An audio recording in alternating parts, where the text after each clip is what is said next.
All right, we're live. Okay, so I'll just begin and get this thing started. All right, so today we have Dr. Glenn Livingston on the show. Now, Glenn's kind of an interesting guy because he's a veteran psychologist, been a longtime CEO of a multi-million-dollar consulting firm. He's been featured on the Chicago Sun-Times, CBS Radio, New York Times. But what I really brought him on the show to talk about is his book, Never Binge Again.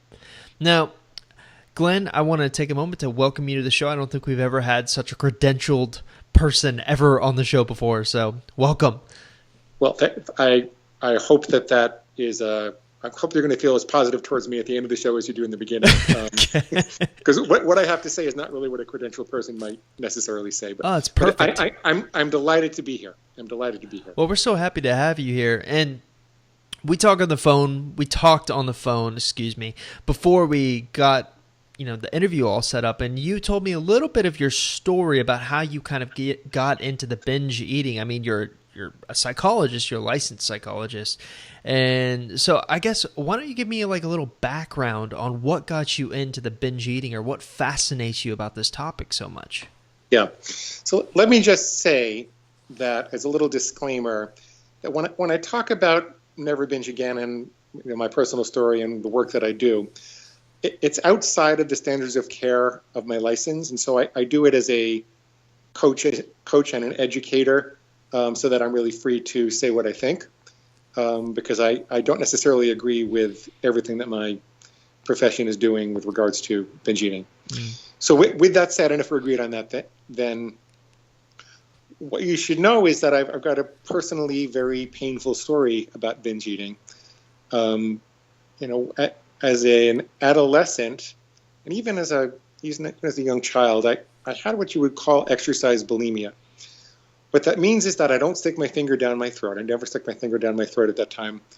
But I really like to eat, and I discovered, because I'm 6'4" and I was kind of muscular, still am, that if I worked out a lot, yeah, there you go.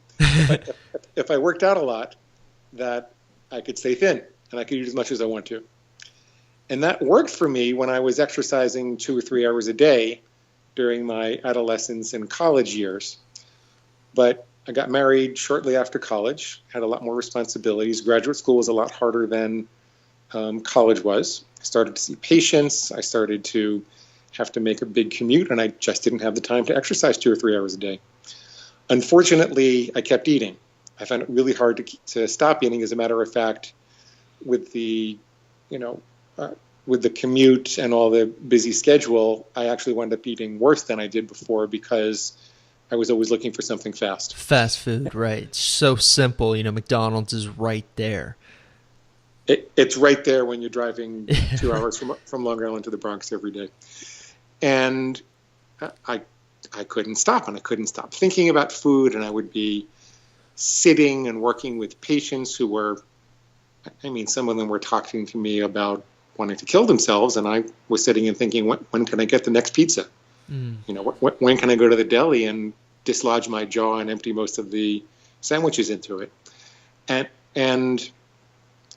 that was a real character conflict for me, because I come from a family of 17 psychologists and psychotherapists and social workers, and I really, what's most meaningful to me in life is helping people. It's always been what's most meaningful, and I really made a commitment to be the best doctor that I could be. And so the fact that I found myself not able to be present was very disturbing.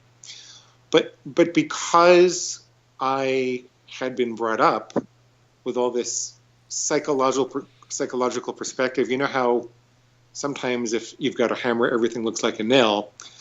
I went to psychologists and psychiatrists, and I went to Overeaters Anonymous, and I went to all of these traditionally psychological programs, thinking that the problem that I had was like a hole in my soul. Like if I could figure out how to nurture my inner wounded child well enough, then I wouldn't have to eat like this anymore. And I actually self-funded a study with 40,000 people. I should mention that the consulting part of my career comes because I don't have kids and I never commuted except for graduate school. but I always worked from home, and so I had a lot of time to work, and so I was able to do a lot of, consulting with big companies, and it was mostly research-based. I would run these large research studies, so I knew how to run big studies. I could figure out how to do it relatively inexpensively, and say, well, I can't find the research that tells me why I can't stop eating. Why don't I make it? And long story short, none of it really worked for me. I discovered that there is a very strong correlation between particular food problems and people's upbringing and socioeconomic status and things like that. And it was very interesting. I actually got a lot of press because of it. So, for example, I figured out that there is a relationship between people who were feeling lonely, isolated, and unloved, and a craving for chocolate. And so a lot of the listeners here going through breakups probably craving chocolate, right? Yes. Yes. But particularly women. I've talked to a lot of women that crave chocolate during the breakup. Yeah. Really interesting. See, it is interesting, and it's also interesting that that's where you chose to speak, because it's good conversation, and I think that it's worthwhile to explore. And I happen to be a chocolate maniac, and I figured out through my psychological exploration that, well, I kind of grew up during the Vietnam era, and my dad was in the Army, and my mom was really frightened a lot when I was a little boy, and she just couldn't be present, and she would give me chocolate instead of a hug. And so if I would go crying to her sometimes, she would point to the refrigerator, and there would be a big bottle of Bosco, which is this chocolate syrup, and she kept it on the bottom shelf so I could reach it, because I wasn't 6'4" back then. And I learned to go for chocolate instead of hugs. And so that's the perfect kind of story that made sense with the findings we found. And I thought at that point that that was the solution. So now you find out that someone craving chocolate, you say, well, in what ways are you feeling isolated? And let's figure out how to build you a sense of community, and let's figure out how can you love yourself, and how can you find more love in your life. But it turns out there is this voice inside of me, and this voice inside of people that, to stay with the same analogy, it would say, Glenn, you know what, you're right. Your mama didn't love you enough, and it's not her fault, but it left you with this big giant hole. And until you figure out how to fill all of the holes that leave you feeling lonely and isolated, we're just going to have to keep going on these big giant hairy binges. Yippee, let's do that. And long story short, it turns out it's that voice that's much more of the problem than the fact that your mom, mama, right? Yeah. And by the way, I absolutely adore my mom, and she knows I talk about this. So, Mom, I love you. I'm sorry, but it's the best way to tell the story. She's not going to be listening unless she's going through a breakup. She's not. Hopefully, she's not. Hopefully not. I just did, by the way, but she's not. Well, I'm sorry to hear that. Thank you. You came to the right place. No, I'm just kidding. Yeah, why don't you help me instead? Well, here's Dr. Glenn. Here's what. No. Yeah, that's cool. But so let's see where we're chocolate, and you found the voice inside of the head was really the big problem here. Yeah, and I found that for all of the other correlations with food and personality problems, emotional upsets, I found that everybody else seemed to have a similar voice. So, people who crave salty, starchy snacks tend to be going through a lot of stress at work. And they would say, well, until I can figure out how to solve this work stress problem, I'm going to have to keep eating. So I didn't really know what the solution was, but this was around the time that I was in Overeaters Anonymous, and it had stopped working for me. And I was reading alternative approaches to addiction. Came across this guy named Jack Trimpey, who wrote a book called Rational Recovery. And the essence of his attitude, and I think people should read it for themselves, it's an extremely valuable paradigm shift, but the essence of his attitude was that, no, we shouldn't be nurturing a wounded child, and no, you don't have to keep indulging your addiction until you figure out how your mama and your papa didn't love you enough and you get enough love in your life. What you need to do is aggressively separate from this addictive part of ourselves that throws up these crazy voices and rationalizations. And you need to learn not to nurture an inner wounded child, but to develop a sense of disgust and contempt for that part of you that is ruining everything. And this was it's like a radical thing to say. Whereas, Overeaters Anonymous was saying you're powerless over food and you can't do it by yourself and you're going to have to be dependent on all these other people. This guy was saying self-reliance. Exactly the opposite is true. It's about freedom and responsibility and empowerment. And then, okay, so the more that there's, did you want to ask something, Chris? I'm sorry. I was just thinking, did you find that the binge eating, like in your studies that you did you find that breakups was a really big cause for binge eating? Because I've seen it where heartbreak and all of that type of stuff can cause people to just binge eat, like the voice in the head. I mean, that's the perfect thing to say because I have the same voice. When things don't go wrong, I'm thinking, oh man, McDonald's sounds really good right about now. Right. So, I'm unlovable. I'm never going to find the man of my life. I'm never going to have true love. But at least there's this one good thing I can do. At least there's one pleasurable thing I can do, which is chocolate or ice cream or McFlurry, pasta. McDonald's. That sounds good right now. Is that your thing, man? Yeah, it's my thing. Okay. Yeah. No, but I can really connect with your story about, your early years. You rationalized it like, well, if I work out really hard, I won't gain weight. And the reason I can really connect with that is because I think the same exact thoughts, and I imagine it's really easy for someone going through a breakup to have the same exact thoughts. Like maybe it's easier just to binge eat instead of facing the problem. Now, right. I'm really interested to hear what, you found this guy who basically said the opposite of what what was it, Overeaters Anonymous was saying. So what was kind of his magic formula here? Well, so he works largely with the black and white addictions, drugs and alcohol, smoking, and things you can give up as opposed to food, which can't give up. Yeah, you have to have that to live. you got to take the lion out of the cage and walk it around the block a couple of times a day, right? Yeah. And I make that distinction because there's a whole bunch of changes and modifications and evolutions that I had to go through to make this work for food. And what I don't want to happen is for people who are listening who happen to have struggles with alcohol or cigarettes or some other black and white addiction, I would much rather that they worked with Jack Trimpe's work than mine. So I just want to make that clear. And I'll link to him and his book in the show notes of this episode, so anyone listening who's interested or going through those struggles can find the help that they need. Yeah.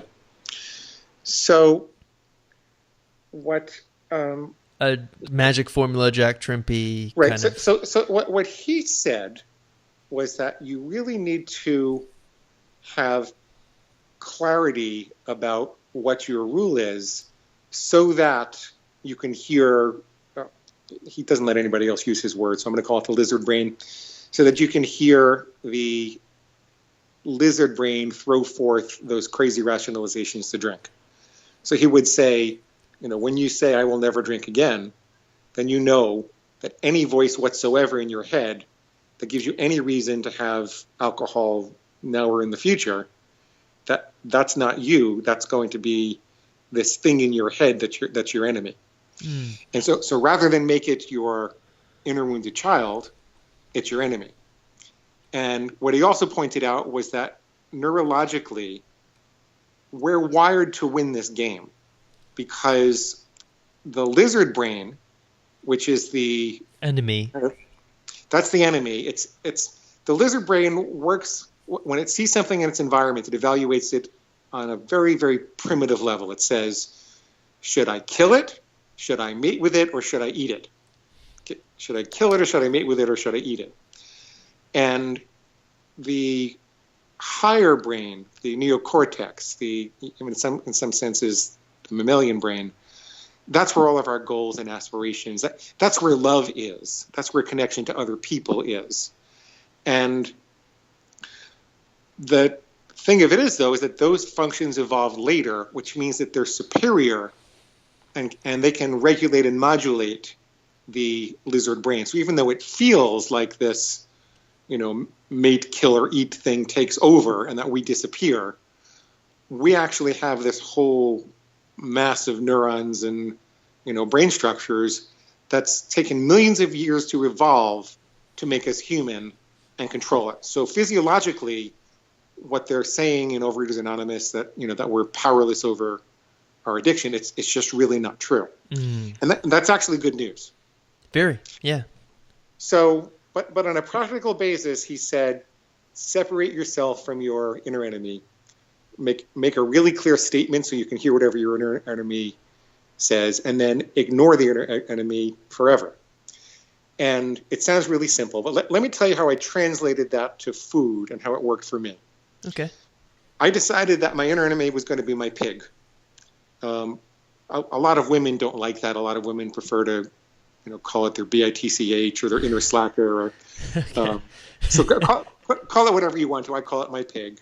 And I distinguish that from the very sweet animals that actually exist in the world. I think pigs should be treated well and hugged and kissed and everything like that. But not my inner pig. My inner pig deserves nothing but my contempt.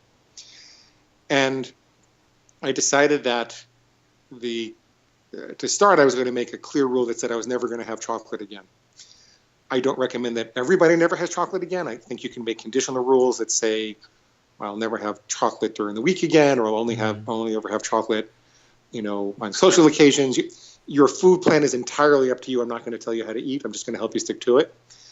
But for me, never is a lot easier than sometimes. And I'd experiment with all kinds of other ways. And my sister can take out 2 little squares of chocolate and fold the rest of the bar back up and put it back in her purse and say, oh, I'm out of control with chocolate. And I think, yeah, right. Because I would have 5 bars. but for me, never is a lot easier than sometimes. So that was the clarity of the definition. And then I decided that any voice that I heard in my head, which said that I should have chocolate for any reasons whatsoever, was pig squeal. So, for example, I remember as I was approaching Starbucks counter to pay for my tea, there was a big hairy chocolate bar looking at me, and the closer I got, the better it started looking, until I heard my pig say, Glenn, you're supposed to eat a lot of vegetables, right? And this is chocolate comes from cocoa beans, and cocoa beans grow on a plant. Wow, therefore, that's an interesting rationalization. I fascinated how you got there, because I would have just thought, man, that looks really good. I want that. But you really rationalized it like, oh, it's technically a vegetable, right? Because it grows on a plant.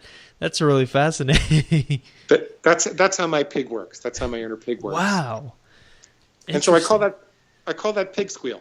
Pig squeal. I like it. That's pig squeal. And what it does is it makes the rationalizations dystonic, and it provides you a kind of guttural jolt. Because at the moment of impulse, that lizard brain takes over, and we don't have access to our rational brains. We don't have access to the part of us that can remember that, well, but chocolate has all these stimulants in it, and, you can't really afford the sugar, we don't necessarily have access to it. What's happening in our brain at that time is the lizard brain is saying, eat, mate, kill, right? Eat, mate, kill, you will do this, and we're gone. It feels like we're gone. We're not really gone. We're actually there. And an interesting thing about talking to people about their overeating episodes or their binges is that they can tell you who they bought the food from, how much they bought, how much it cost. They remember taking the money out of the wallet. They remember how many chocolate bars they had. They remember what they had afterwards. They remember driving there. They remember driving back. So it's like there's a video camera recording it the whole time. So we were there. We were absolutely there. But at the moment, you just don't have access to that cognitive self. And so what you really need is this guttural primitive reaction that you program into yourself to feel disgusted. And that buys you the microseconds to jump back into your right mind and say no. That's how it works. So in your example here of walking up to the Starbucks counter and you rationalizing it, what was the inner dialogue like for basically making yourself disgusted with the chocolate and basically saying, no, I shouldn't have that? I'm just like eager to know, what was the inner dialogue inside your head like? It's like, whoa, wait a minute, that's a pig squeal. I don't listen to farm animals. I don't let farm animals tell me what to eat. Okay. It's not what you'd expect a sophisticated psychologist to be talking about to himself. Whatever works, right? And I think really the important, from what I'm gathering here from listening to your process, really what's important is kind of the rule that you make for yourself, right? So you said, what was it? No chocolate ever again, right? Yeah. So basically anything that came up against that rule, after you have that rule placed, it's simply a function of making yourself kind of beat back the enemy. And your way of doing that is the pig squeal type thing. Except here's the thing. It doesn't require as much force as you think it does. Okay. This is just, it's not any stronger than your testicles are. We men have all types of urges, and we can get in a lot of trouble if we don't control them. And so we learn to control them. True. I mean, Chris, you don't grab women and kiss them on the bus, do you? No, I'm not Donald Trump. Yeah, right.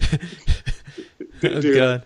I probably just lost half my viewership now. No, just kidding. I know. They always say to marketers not to talk about politics. And I always stick to that, but I just couldn't resist myself, I'm totally with you, so I'll lose half my audience too. Okay. Okay.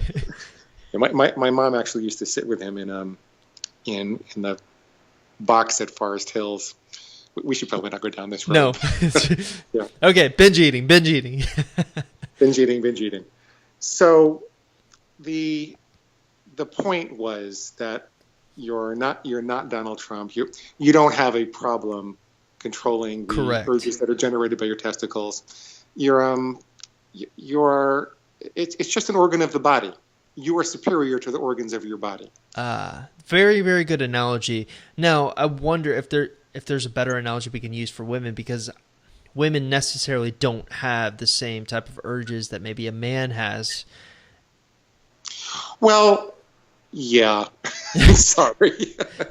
I'm sorry. If you don't have one, that's completely fine. But I guess what Glenn's trying to say here is, maybe you put it best with, it's just an organ of the body. It doesn't necessarily control what you do, right? Well, it's kind of like if you feel like going number 2.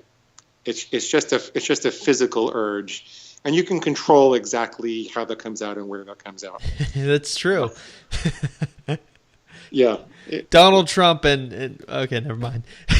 we are just deteriorating. We went off into the weeds, much like Trump's debate. No, I don't know if I'm winning over any other women. In this call, but you're cracking me up. You won me over. Yeah. So it doesn't require a tremendous amount of force. As a matter of fact, you can really just dismiss it. Once you recognize it, you don't have to argue with it. You don't have to exert a lot of mental force or energy. You can really just dismiss it the same way that you wouldn't argue with your number 2, right? Mm-hmm. You wouldn't sit and argue with that. You would just say, well, that's not an option now. Mm-hmm. It's just not an option, so that's not what we're doing. So it's like that. And that's actually a key point, because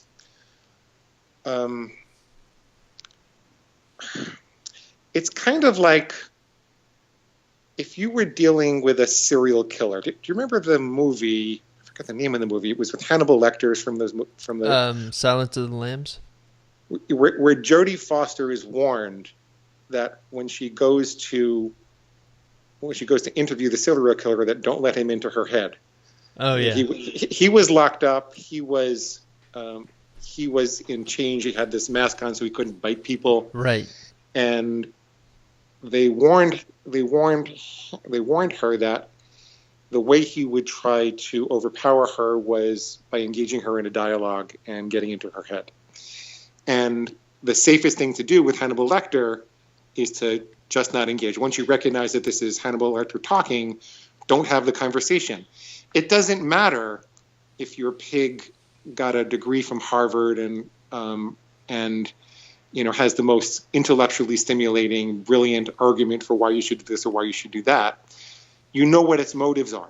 It doesn't matter if it's smarter than you. It doesn't matter if it's got $1 million research study behind it.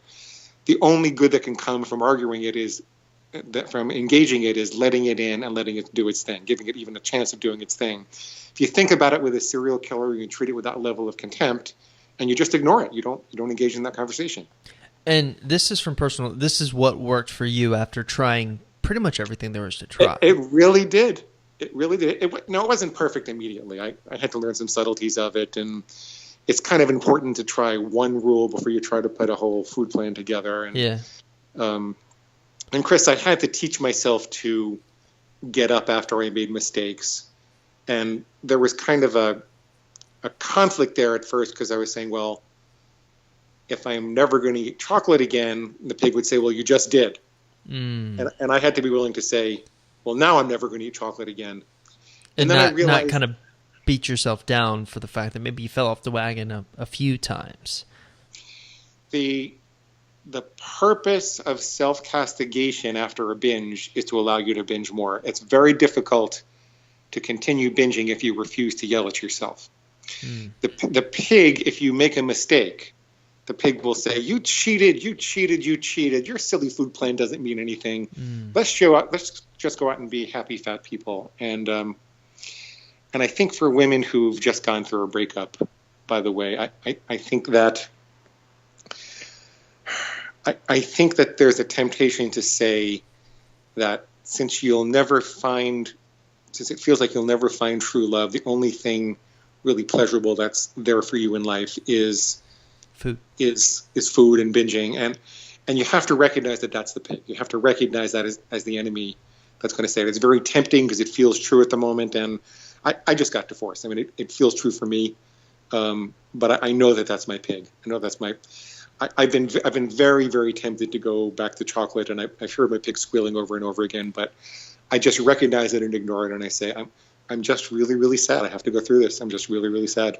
Now, I'm really curious because you said that you did this method, and you tested it on yourself, which I really like a lot because a lot of people, they give advice without actually putting it into practice for themselves. What were some of the positive results that you got out of implementing this? Well, I mean, other than losing weight, I lost about 60 pounds. 60, that's serious thing, especially good for people. One of the things I advise on my website is the worst thing you could do is, much like the serial killer analogy that you gave, is engage your ex in a dialogue because oftentimes they're not even open to talking to you. And so I kind of structure my strategies for either getting over an ex or getting an ex back really revolves around self-improvement. And one of the ways I've found, and kind of one of the big reasons I wanted to bring you onto the show, was the fact that a lot of people have this inner dialogue in their heads and they just kind of fall off the bandwagon. They gain a bunch of weight. So it's interesting that this is something that you can actually use to prevent yourself maybe from worsening your own situation, which is something I see a lot of. Women, maybe they were kind of okay with their body image and their weight, but they use the breakup as an excuse to gain 20 pounds or something. So this can not only work for women who are going through a breakup and just don't want to fall and slide even more, but women who also want to lose weight. But what were some of the other things that positively happened to you after you figured this thing out? Chris, I just want to mention for your office and for your audience, and then I will answer that. Go for it. You can use this same mental trick to stay away from your ex-boyfriend. Oh, I love it. All right, let's get into that. So you could say, I will never talk to my ex again. And then every little voice in your head that says, maybe I should call him, maybe just I need closure, this one last contact, or we need to exchange our old clothes, any little thing, that maybe that's your inner sucker. Interesting. Yeah, it really correlates too, because I know they've done studies and found that there's a link between the part of your brain that deals with addiction, and also when you go through a breakup, like that's the part of the brain that lights up and gets triggered. So it's like for someone going through a breakup, it's like going through a withdrawal. So this is actually right on point with that addiction thing. What was his name? Jack Trimpe? Jack Trimpe, yep. Trimpe? Yeah, so it's right on point with what he's saying and right on point with the binging. So it's really, really relevant to what everyone listening is going through. And the other analogy, which can take us back to food also, is that when you make your rules, you have to make them with clarity. And so I don't know if you recommend that every person that goes through a breakup just goes through no contact. Well, I do actually, but no. You do? Okay. I do recommend that, but you'll be surprised at how many people do not do it and then come back later and tell me, "Oh, I wish I had done it." So, but yeah, I do recommend that for people. I kind of moved. I have to talk to my wife a little bit because of business reasons, but I really moved dramatically in that direction a month or so ago, and it's amazing. I mean, I knew it as a psychologist. I knew that was necessary, but I just couldn't do it, and I had all these reasons for not doing it, and then I did it, and I feel much better. So I really understand. So okay, the positive benefits are, besides physical improvement, and that comes about slowly, by the way. Yeah, especially with it's not like in a month you're going to be looking like some fitness model or something if you weren't, if you're way overweight. But step by step, every little bit helps.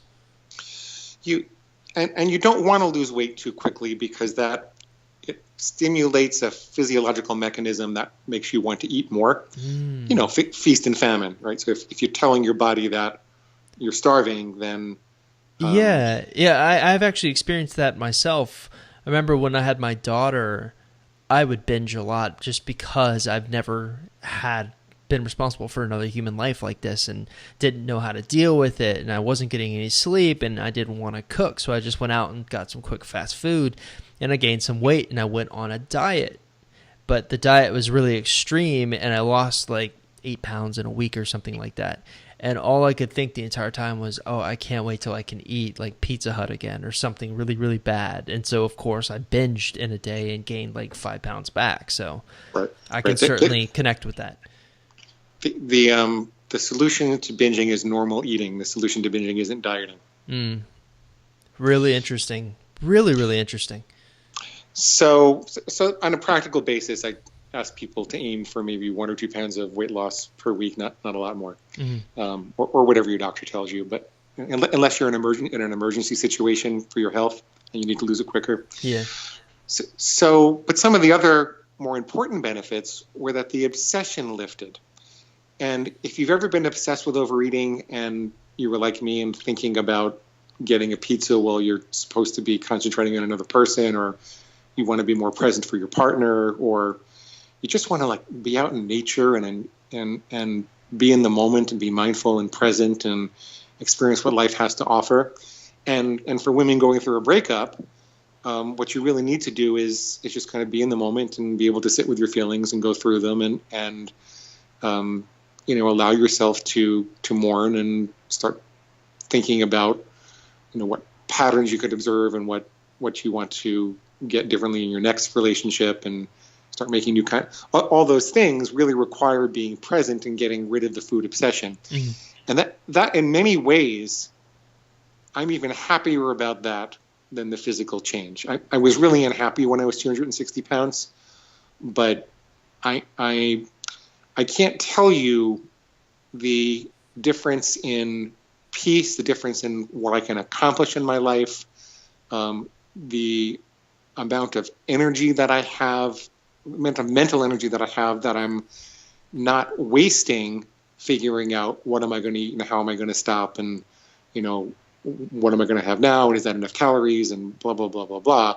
It goes away, and its place is life and all these wonderful things. Sometimes horrible things. I mean, sometimes life is horrible, and so you're present with life on life's terms, and that's just how it is. But the physical change, the mental change, and people react to me different. Now, I'm talking about even before I lost the weight.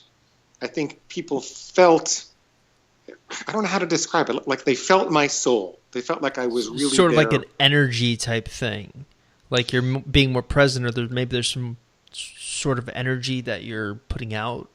Yes.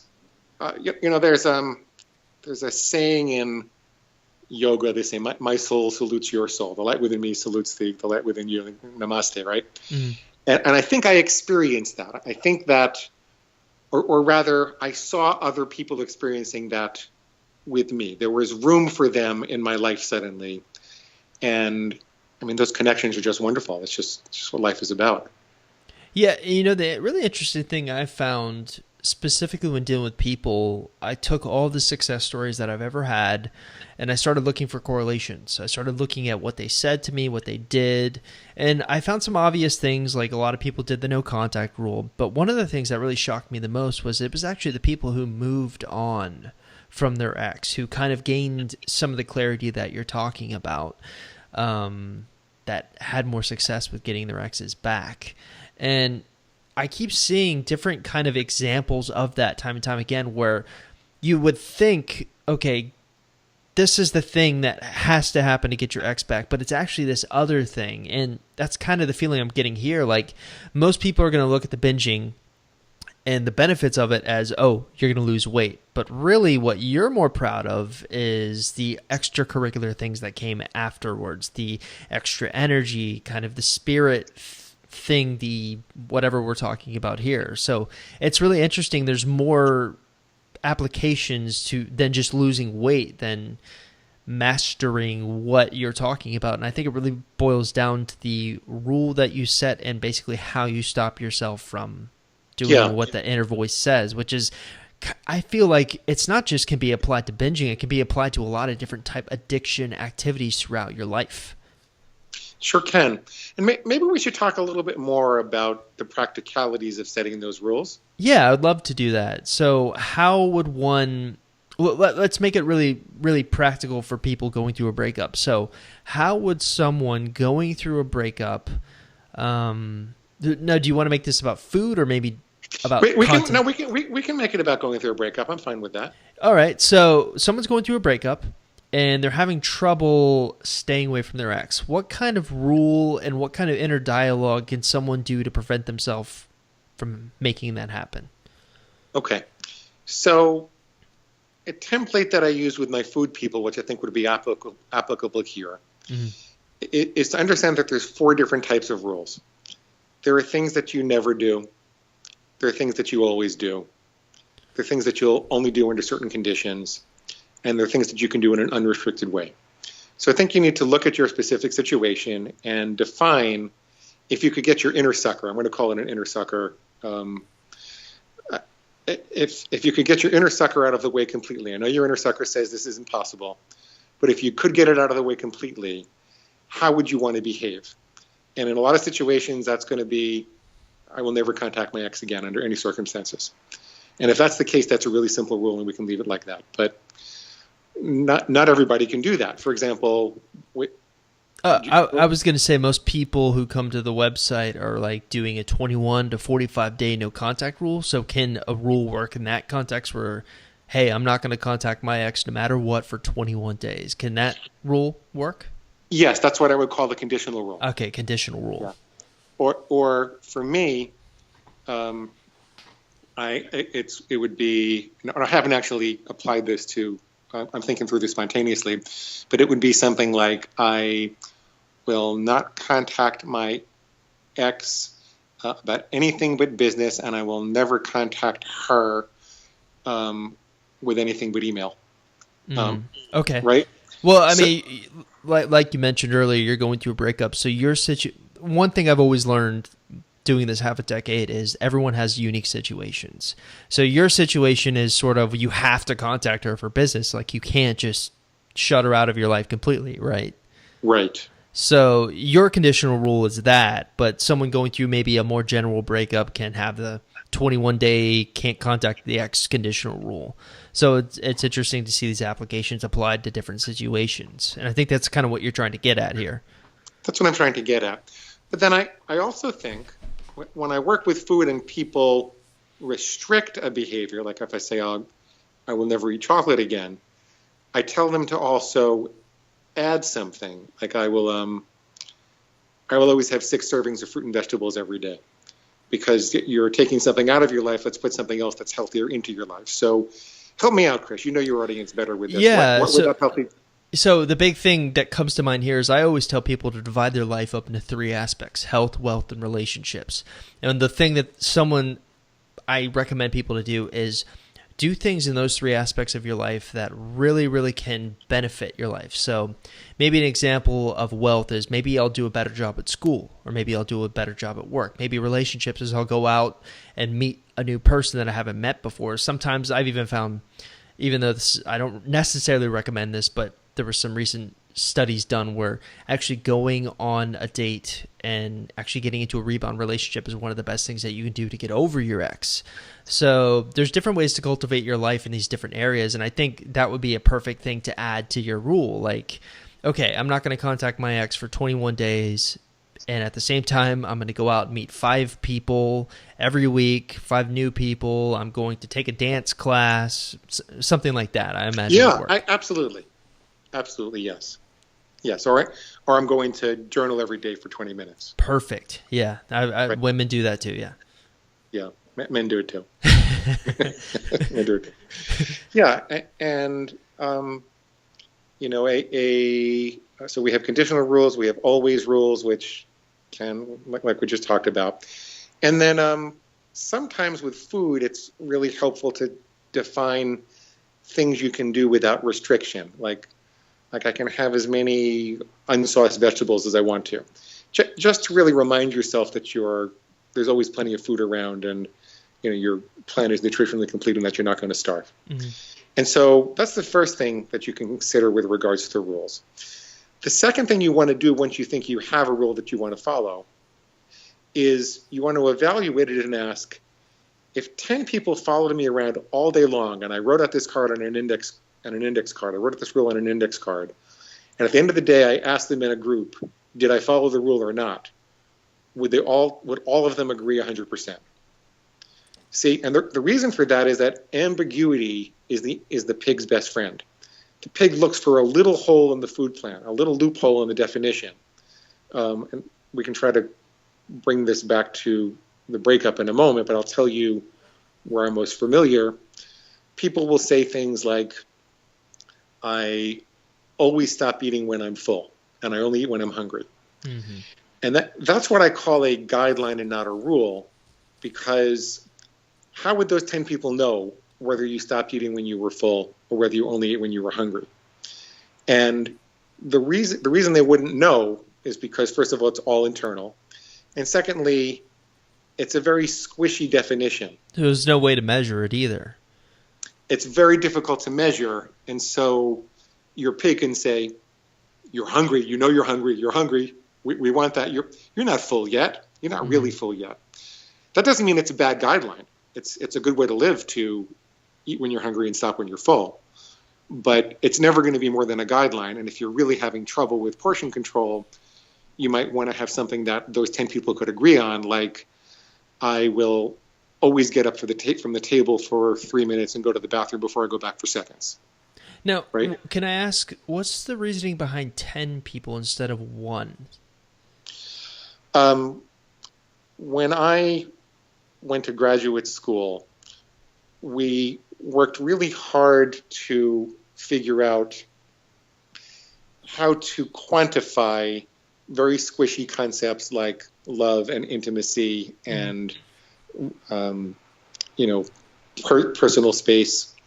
And the way that we did that was we would have observers watch people, and we'd give them a scale, and they would code, like on a scale from 1 to 5, how much eye contact did this person make, and how distant was their face from the other person's face. And to figure out whether that scale was any good or not, we created a statistic called inter-reader reliability, which was a fancy way of saying to what extent did all of these people agree. And the higher we could get that number, the less ambiguity we knew was in the scale, that the better the scale actually was. And when it comes to when it comes to what we're talking about, which is overcoming an addictive behavior, you really need a perfect scale. You need a perfect scale, because if the pig can find a loophole in the scale, it's going to bust right through it.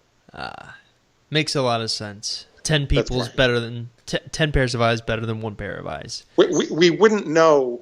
You couldn't calculate inter-rater reliability on one person. You need at least two, but 10 is much more reliable. And yeah, that's like why we have juries, right? Yeah. Yeah, I absolutely love this type of thinking, and I think because the thing that I always have most trouble with when I'm advising people is saying, do this no contact rule. And obviously there's situational circumstances, like you even mentioned one where you work with your ex and you have to contact them. There's just no way around it. But keeping it just about that is really the best way to go, which you came to that conclusion all on your own without ever reading my website or anything. But back to the main point before I went off on this tangent, the thing I always have, I think I kind of want to read your website now, by the way. Thanks. Probably the book's better, but okay. I'll just give that to you for free. Just okay. But anyways, the thing I always have most trouble recommending to people is the fact that they break the no contact rule so easily. So there's this inner dialogue going on, and I can see it happening. I've even done live coaching studies where I can see it happening to the person, where they're just care so much about what their ex is thinking, or their ex contacts them while they're trying to ignore them, and the inner voice says, "Oh, just one, I'll just text him back." So I think the application here is perfect, creating your rule, which it's kind of what it's all about. That starts with the rule and then basically holding yourself accountable, or trying to find some inner dialogue yourself to hold yourself accountable. That's kind of the gist I'm getting here from your method. It is. So let's take this analogy all the way. Okay. When I help people to create their food plan, and a food plan is just the comprehensive set of rules you use to govern how you eat. Mm-hmm. When I help them create the food plan, I tell them, you want to think of yourself like a city traffic planner. And if you were a city traffic planner, you would make an assessment of where are all the most dangerous intersections and what type of control do I need at minimum to protect the populace. I don't want to slow the traffic down. I don't want to impose too much structure, because then I wouldn't have done my job. I'm really trying to provide maximum freedom and maximum safety at the same time.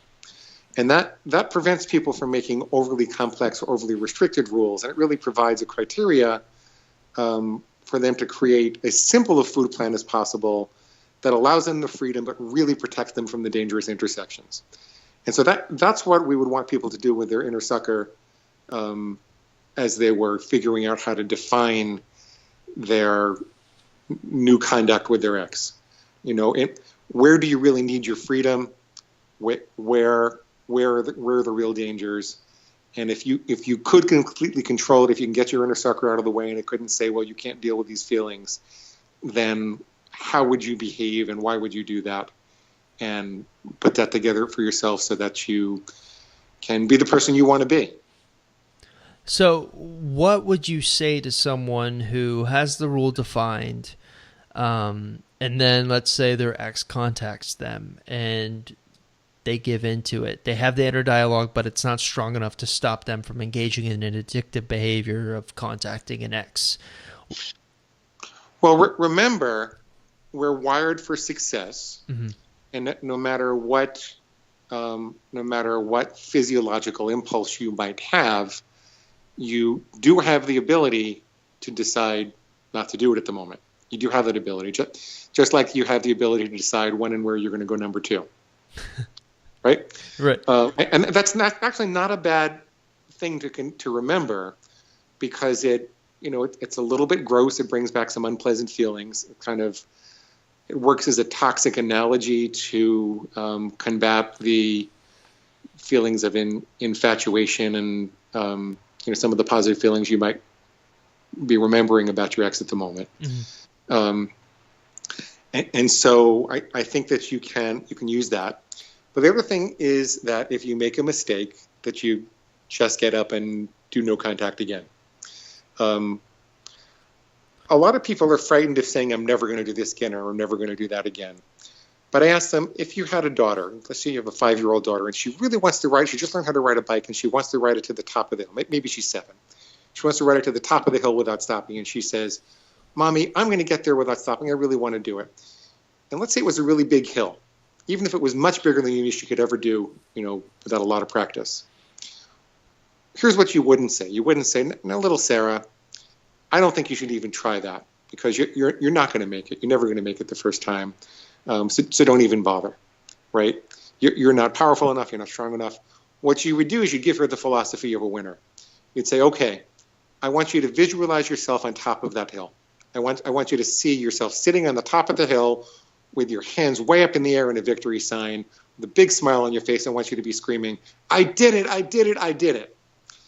And if Sarah didn't do it, you would pick her up. You'd say, okay, well, what did we do wrong? Did we not eat enough beforehand? Did we not have enough water? Maybe we need to go to this exercise in the gym first. Okay, now let's visualize the top again. That's how winners think. Yeah. Winners get back up and do it again. Yeah, I love the analogy. It's almost the perfect analogy, because you wouldn't just, even if the daughter failed, you wouldn't just put her down and say, oh, you'll never be able to succeed.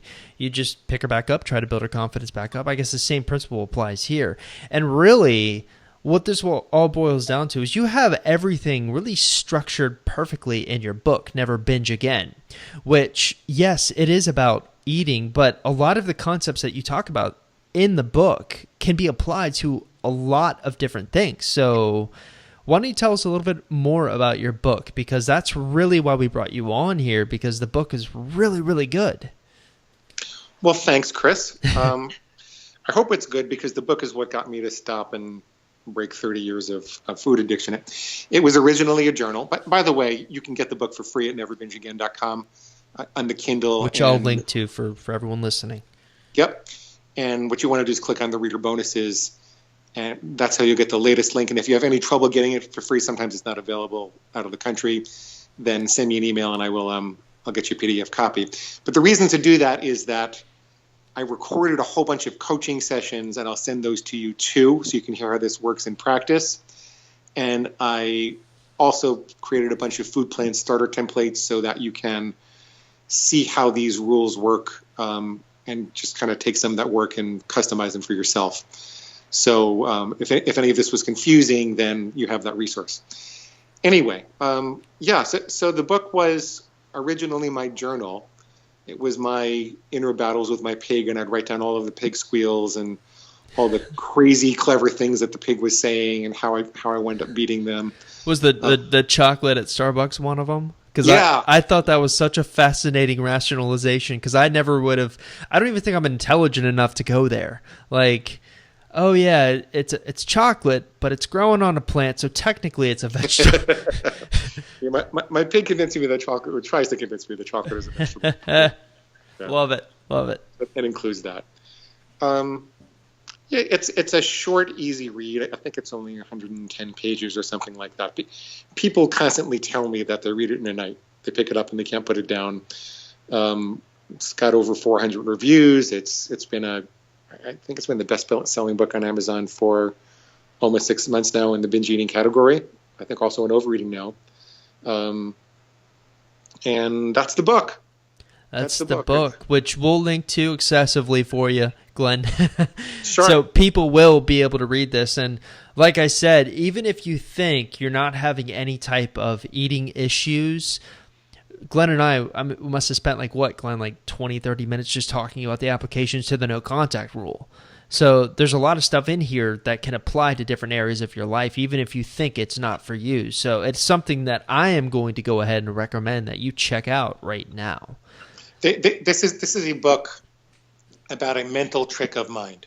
It's a mental trick of mind that you can apply to all different aspects of your life, and a way to structure some clarity for yourself and how you actually want to behave. At no point in the book do I tell you what to eat, or that you can't eat this or you can't eat that. So I've had people who, tell me they want to use the book to eat cereal all week long, and that's all they want to have. And I say, okay, if that's what you think is healthy, then let's do that. So It's at neverbingeagain.com, and just click the big red button and you'll figure it out from there. Neverbingeagain.com. Now, where else can people find you, Glenn?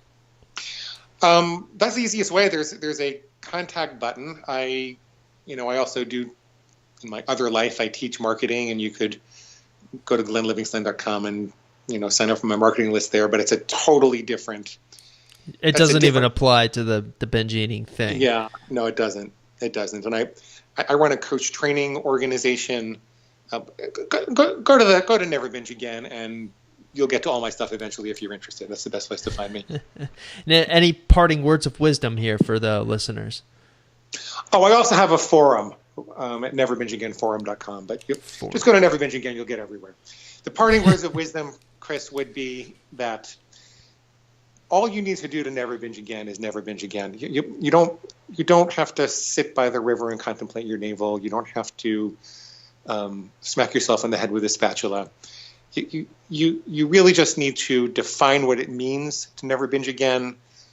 Learn to use a mental trick that separates your destructive thinking, the part that convinces you to do it, from your constructive thinking, which is all your goals and aspirations, and practice that technique until you perfect it. And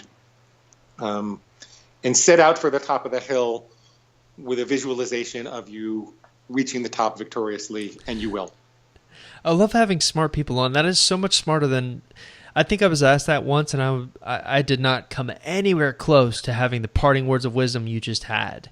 So I just want to take a moment to tell you that I appreciate you coming on to the show, Glenn.